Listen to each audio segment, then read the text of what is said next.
I started with picture books, and I love the picture books. And after I wrote The Ugly Vegetables, I had such a great response to it.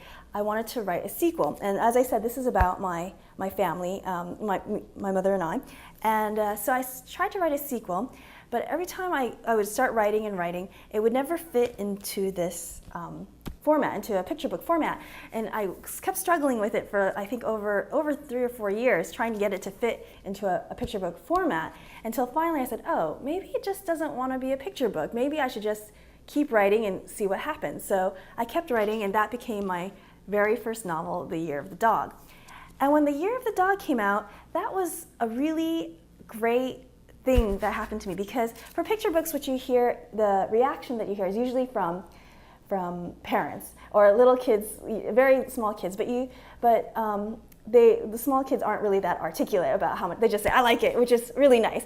But what I started to hear when I wrote The Year of the Dog were directly from the kids, and very articulate about what they liked and what they loved about the book. And it was so wonderful to me, and I was so touched, and I was like, that is why I'm an author and an illustrator. This is why I create books. And to know it was such a direct connection with the reader, that it made me feel so happy and so satisfied with what I was doing.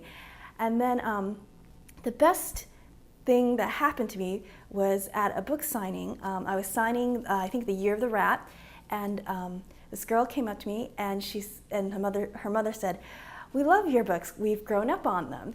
And I said, "Oh," and it didn't really quite click with me what she meant. We've grown up on them. And then she pulled out a photo of her about like 6 years ago, with her as a little girl, with her as not the mother, the little girl as a really little girl, with holding my picture book, and now she was buying my novels. And she's like, and I realized, wow, she really did grow up with my books. Like as a picture book reader, she was with my books, and now as a novel reader, she's reading my books. And that's actually why I wanted to write The Easy Reader, because I felt like I wanted something in between, so they could really grow up with my books, so that the kids that read my picture books, they have something every step of the way. So